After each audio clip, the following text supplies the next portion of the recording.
नमस्कार. मराठी अपडेट गुरु या यूट्यूब चॅनलवर मी ओंकार संपूर्ण महाराष्ट्रातील लाडक्या बहिणींचं आपल्या चॅनलवरती हार्दिक स्वागत करतो. जून महिन्याचा हप्ता आहे, कुठल्याही वेळी लाडक्या बहिणींच्या बँक खात्यामध्ये जमा होईलच. पण याच पार्श्वभूमीवरती वारंवार विचारला जाणारा प्रश्न, संपूर्ण महाराष्ट्रातील लाखोमध्ये लाडक्या बहिणी अशा आहेत की ज्यांची ई-KYC झाले नाही आहे. मग सोशल मीडियावरती अशा लाडक्या बहिणी लाखोंमध्ये चुकीचे व्हिडिओज पाहत आहेत. अनेक व्हिडिओज असे सांगण्यात येत आहेत की ई-KYC सुरू झालेली आहे.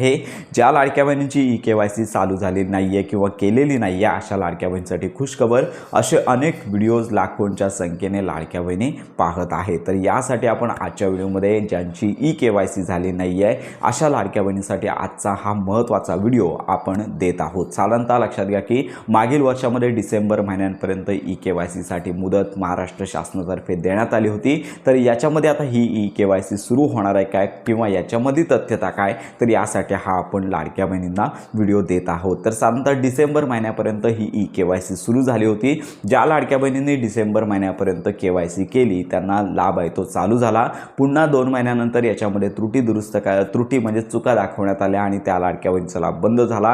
पुन्हा जानेवारी आणि फेब्रुवारी या महिन्यामध्ये ई-KYC दुरुस्ती सुरू झाली होती. याच्यामध्ये ज्या लाडक्या बहिणी पात्र आहेत त्यांना हा लाभ येत आहे, परंतु मोठ्या प्रमाणावरती 80 लाखांच्या आसपास याच्यामध्ये काहीची संख्या अशी आहे की ज्या लाडक्या बहिणींनी ई-KYC केली नाही आहे. तर ई-KYC केली नसल्यामुळे अगदी नोव्हेंबर डिसेंबर महिन्यांपासून त्यांचा लाभ आहे तो बंद झालेला आहे. मग अशा लाडक्या बहिणींना ई-KYC पुन्हा सुरू होणार का, तर असा प्रश्न मोठ्या प्रमाणावरती वारंवार लाडक्या बहिणी विचारत आहेत. तर याचं उत्तर म्हणजेच सध्या तरी महाराष्ट्र शासनाने कुठल्याही प्रकारची ई-KYC सुरू केली नाही आहे आणि ई-KYC सुरू करण्यासंदर्भात कुठल्याही प्रकारचं विधान केलेलं नाही आहे. तर ही आताची खरी बाब आहे. तर यामध्ये एक महत्त्वाची बाब होतीच, आपण सांगतच होतो की सध्या जे पावसाळी अधिवेशन सुरू आहे याच्यामध्ये जर लाडक्या बहिणींचा मुद्दा विरोधकांनी उपस्थित केला तरच ही ई-KYC सुरू होऊ शकते. परंतु आत्तापर्यंत तरी कुठल्याही नेते मंडळींनी हा मुद्दा पुढे आणलेला नसल्यामुळे सध्या तरी ई-KYCचा मुद्दा तसाच राहिलेला आहे. म्हणजेच काय की ज्या लाडक्या बहिणींनी ई-KYC केली नाही आहे, सन्माननीय मुख्यमंत्री यांनी देखील स्टेटमेंट दिलं होतं की ज्यांनी ई-KYC केली नाही आहे साधारणतः डिसेंबर महिन्यापर्यंत अगदी 5 ते 6 महिन्यापर्यंत मुदत देण्यात आली होती. तर याच्यामध्ये अपात्र असल्यामुळे काही लाडक्या बहिणी निकषांमध्ये बसत नसल्यामुळे त्यांनी ई-KYC केली नाही आहे अशा प्रकारचे त्यांनी निष्कर्ष मांडले होते आणि त्यामुळे ई-KYC सध्या सुरू झालेली नाही. आणि लक्षात घ्या की ई-KYC जर सुरू होत असेल तर आपण या संदर्भात अपडेट देणारच आहोत. कारण का लक्षात घ्या की ज्या लाडक्या बहिणी पात्र आहेत त्यांना दरवर्षी निकषांची पडताळणी करण्यासाठी ही ई-KYC सुरू होत असते. साधारणतः यावर्षीची ई-KYC ही जून महिन्यामध्ये सुरू होणं अपेक्षित होतं, परंतु मागील वर्षाचीच KYC प्रक्रिया अगदी डिसेंबरपर्यंत चालली असल्यामुळे यावर्षी देखील जी ई-KYC प्रोसेस आहे ती डिसेंबरनंतर सुरू होणं अपेक्षित आहे. मग याच्यामध्ये ज्या लाडक्या बहिणींना KYC केलेली आहे किंवा याच्यामध्ये ज्या लाडक्या बहिणींनी KYC केली नाही आहे त्यांना संधी मिळणार का, मोठा प्रश्नचिन्ह आहे. ज्यांची KYC झालेली आहे त्यांना पुन्हा अपडेट करण्याची संधी मिळेलच,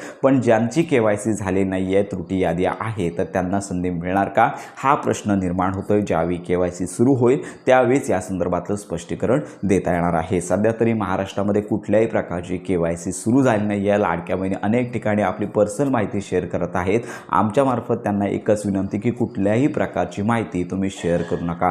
जर ई-KYC सुरू झाली तर आपण या संदर्भात 100% माहिती आपल्या चॅनलवरती देणार आहोत. कारण का लाडक्या बहिणींना मदत करणं हाच आपला प्रामाणिक प्रयत्न आहे. कारण का लक्षात घ्या की लाडक्या बहिणी काय करतायत की आपला आधार नंबर असेल किंवा बँक खाते नंबर असेल तर शेअर करत आहेत. तर त्यांना एकच विनंती की कुठलीही माहिती शेअर करू नका. कारण का अजून तशी कुठलीही प्रोसेस सुरू झाली नाही आहे. जर या संदर्भात तुम्हाला अधिकृत माहिती घ्यायची असेल तर जिल्हा स्तरावर असणाऱ्या महिला बाल विकास या ठिकाणी तुम्ही व्हिजिट करू शकता. तुम्हाला देखील सेम उत्तर मिळणार आहे. तर अशा प्रकारे ई-KYCची सध्या ही खरी अपडेट आहे. जर ई-KYC सुरू होत असेल तर आनंदाचीच बातमी आहे. कारण का मोठ्या प्रमाणावरती पात्र लाडक्या बहिणी अशा देखील आहेत की पात्र असून देखील ई-KYC करता आली नाही आहे. तर अशा प्रकारची ही महत्त्वाची अपडेट आहे. ई-KYC न केलेल्या लाडक्या बहिणीचा लाभ बंद झालेला आहे.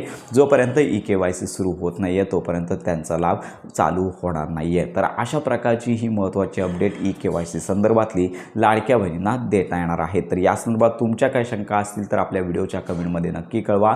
मुख्यमंत्री माझी लाडकी बहीण योजनेअंतर्गत जून महिन्याचा हप्ता केवळ पात्र लाडक्या बहिणींना येणार आहे। EKYC नसेल किंवा अपात्र झालेला असेल, त्रुटीमध्ये नाव असेल तर हप्ता येणार नाही, ही अपडेट आहे। तर अशा प्रकारची ही महत्त्वाची माहिती सर्वांपर्यंत नक्की शेअर करा। मुख्यमंत्री माझी लाडकी बहीण योजनेसंदर्भात खात्रीशीर माहितीसाठी आपल्या मराठी अपडेट गुरु या यूट्यूब चॅनलच्या कनेक्टमध्ये राहा।